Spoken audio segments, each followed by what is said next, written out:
Hey, it's Tuesday. I've only got a few minutes. It's Taco Tuesday. But yesterday's live, we talked about making room for more. And so if you didn't watch it, or you didn't watch it all the way through, go back. It is on my profile, a couple posts down under this one. And so you can see what we talked about yesterday. But I want to start with what we left off with. And that was in order to make room for more, we have to analyze where we're at and what we already have going on. And I apologize, I can't remember exactly how I worded it.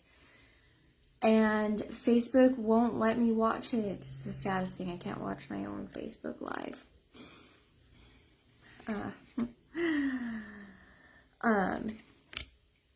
I tried to.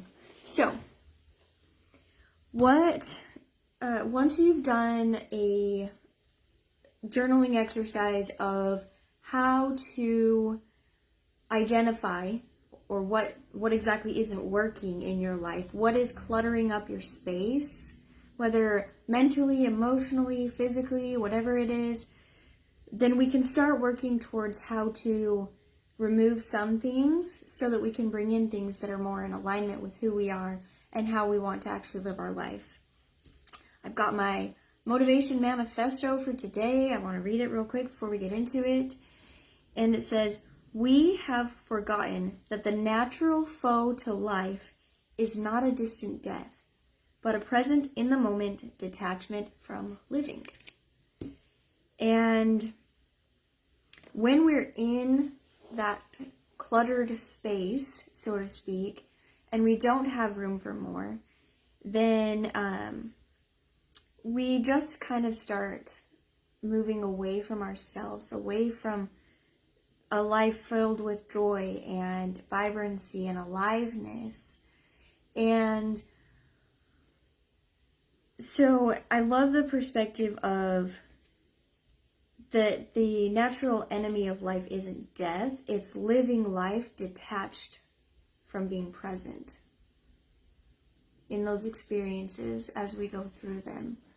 That was such an aha for me when I learned that with my high performance coach.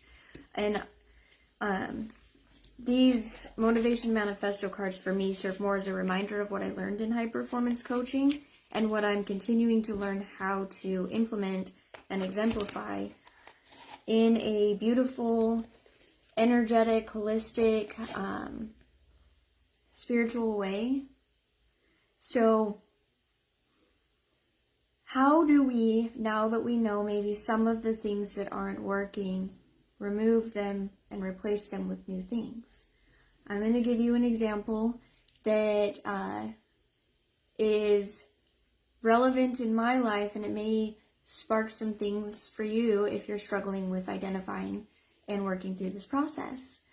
And so right now, as I'm going through a really difficult separation in my marriage, I have started to also show up in ways that most people don't. They step back, they step away, they step out because it's hard. And some days you just don't even want to function. And the last week, as we've been going through some things and helping my kids navigate this process of all these challenges, I started to let my mental and emotional space get so filled with all the things I don't have control over. And how to run a business and start coaching people, and how to do the marketing, how do I be eloquent and professional, and all these things. And what it did was it led me into this extreme level of burnout.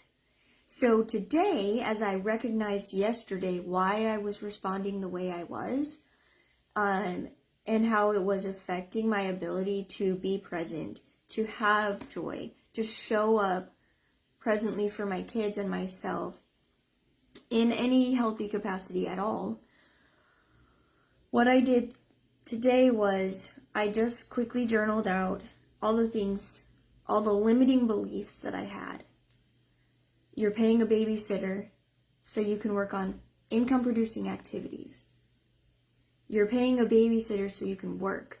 You are not paying a babysitter so that you can go sit by yourself by the lake. You're not paying her for XYZ.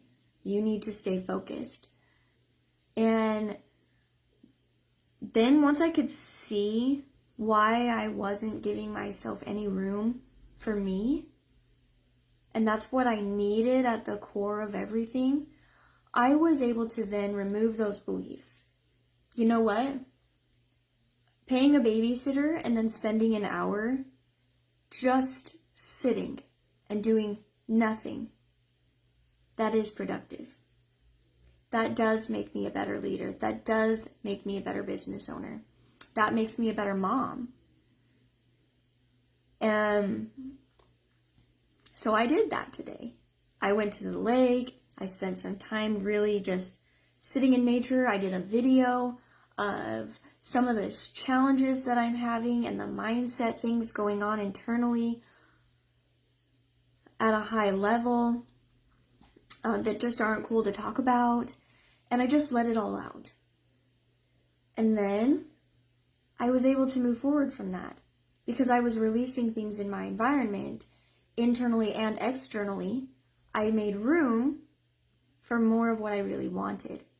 Connection spiritually, connection internally, connection with nature, connection with my most authentic self.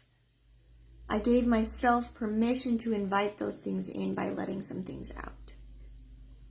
So I want you now today to do the same thing. Take what you learned yesterday. If you didn't learn anything yesterday, go back and watch it first.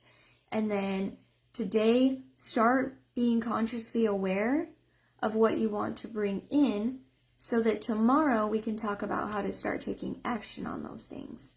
And always remember to honor the struggle of what you're going through. It's not about pushing away the reality. It's about learning how to move through the circumstances of life in a better way. So go back and watch part 1 from yesterday if you missed it. Do it, the task from today if you didn't catch it. Rewatch this. And then tomorrow we'll talk about actually implementing those things.